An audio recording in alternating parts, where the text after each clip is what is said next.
Hello engineer, আমি চলে এসেছি নেক্সট টপিক নয়, পিওয়াইকিউ একটা ভ্যান ডের ওয়াল ফোর্স রিলেটেড। এখানে যেটা পিওয়াইকিউ আমরা দেখতে পাচ্ছি যে H2 is liquid but while H2 is gas, এটা তো আমরা আলোচনা করেছি। এর সাথে আরেকটা দিয়েছিল, দেখ, the boiling point of n pentane is higher than neo pentane. তো এই কোশ্চেনটা আমি ভিডিওতে বলেছিলাম যে এটা ভ্যান ডের ওয়াল ফোর্সের আন্ডারে পড়ে, তখনই আলোচনা করে দেবো। এটা 2023 সালে ইভেন্ট সেমে এসেছিল।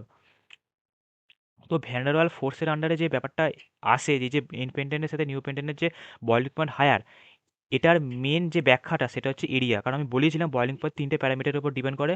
একটা হচ্ছে bonding strength, molecular weight, area. তো এরিয়াটা ভ্যান ডার ওয়াল ফোর্সের আন্ডারে পড়ে, এরিয়া। তো যার এরিয়া যত বেশি, তার ভ্যান ডার ওয়াল ফোর্সও তত বেশি। এবার ভ্যান ডার ওয়াল ফোর্স যদি বেশি হয়, অবভিয়াসলি বয়লিং পয়েন্ট ইন পেন্টেনে হাই হবে, মানে স্বাভাবিক, ওটা এখানে লিখে দিয়েছে। তো আমরা তো এটা জেনে গেলাম, এরিয়া যত বেশি হবে তত ভ্যান ডার ওয়াল ফোর্স বেশি হবে, তত বয়লিং পয়েন্ট বেশি হবে। যখনই কোনো বন্ডিং বা কোনো ফোর্স বেশি হয়, তখনই বয়লিং পয়েন্ট বেড়ে যায়। এটা আমরা জেনে গেলাম। এবার তাহলে আমরা তো এটা জেনে গেলাম যে এরিয়া বেশি হলে ভ্যান ফোর্স বেশি হবে, তাহলে বয়লিং পয়েন্ট বেশি হবে। তাহলে বুঝতেই পারছি যে এন পেন্টেনের এরিয়া বেশি, কিন্তু সেটা তো মুখে বললে হবে না, সেটা আমাদের দেখাতে হবে।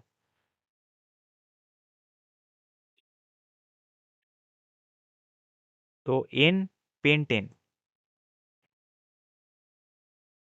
এন পেন্টেন আর একটা মেবি আছে নিও পেন্টেন।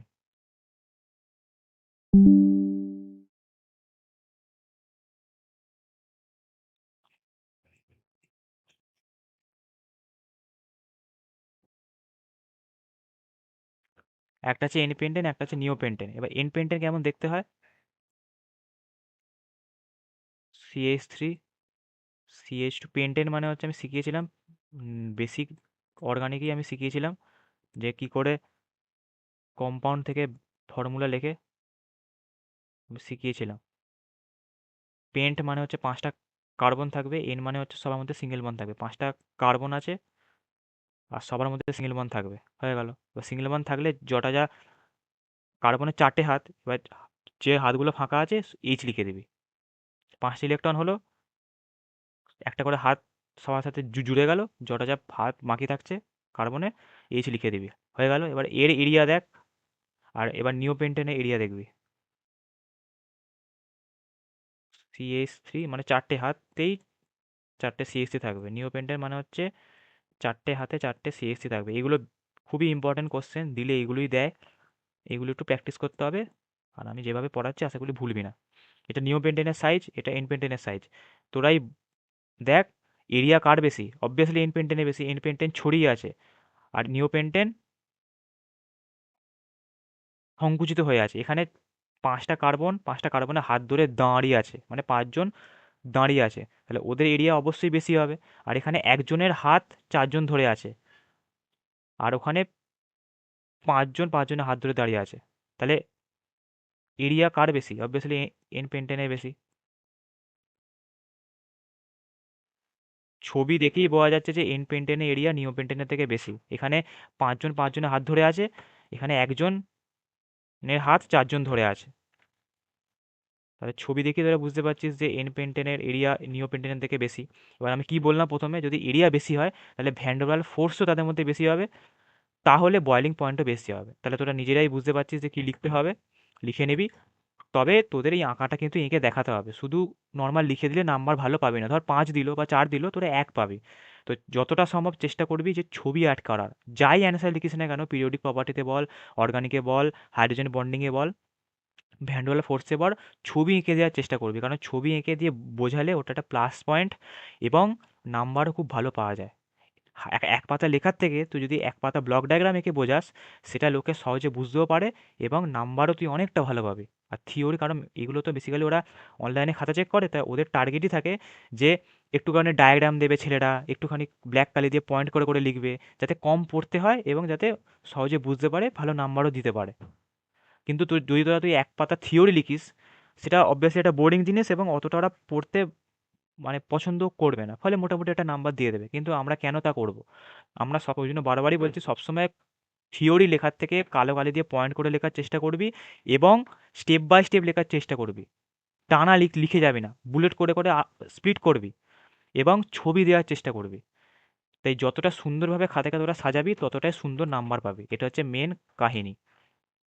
যতটা সুন্দরভাবে সাজাবি ততটা সুন্দরভাবে নাম্বার পাবি। যদি খাতা নোংরা হয়, প্রচুর থিওরি লিখেছিস টানা, কোনো লাইনের পার্টিশন নেই, পরপর পরপর প্যারাগ্রাফের মতো লিখে গেছিস, তাহলে কিন্তু নাম্বার খুবই কম পাবে।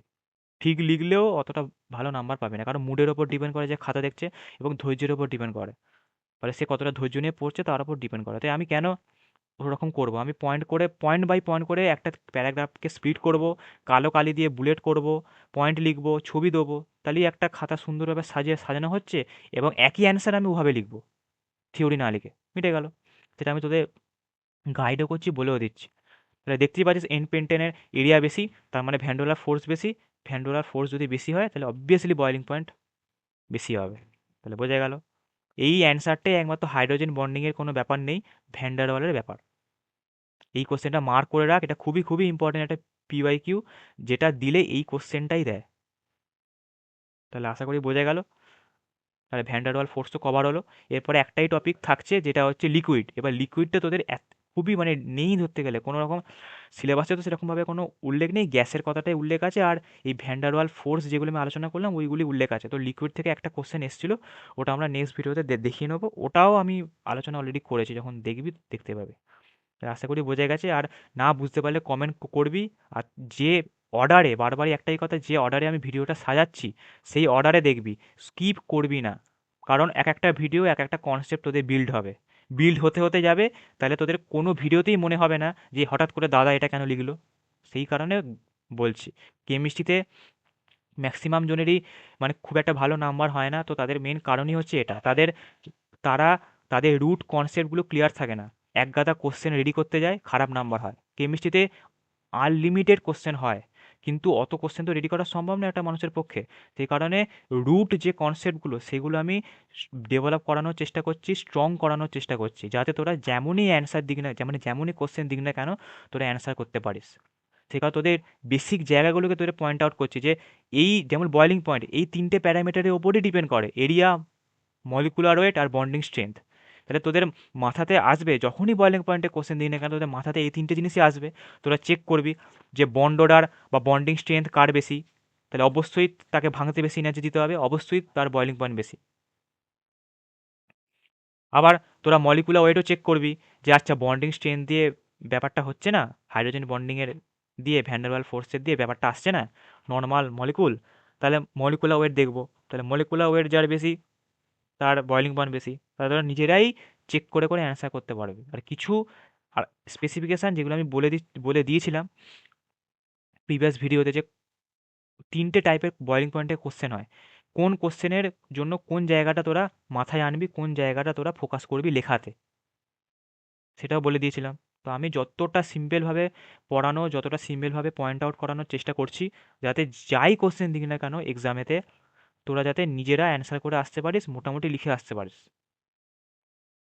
তোদের কাজ হচ্ছে শুধু ফলো করা আর সাপোর্ট করা আমাদের, যেভাবে সাপোর্ট করে তোরা আসছিস সেভাবে বেশি বেশি করে শেয়ার করবি, সাবস্ক্রাইব করে রাখবি, যাতে এরকম ভালো ভালো ভিডিও তোরা সবার আগে নোটিফিকেশান পাস, মিস না করিস, এবং পরীক্ষার প্রিপারেশান যাতে খুব ভালোভাবে হয়। চ bye bye. If I make you crazy, just take it easy.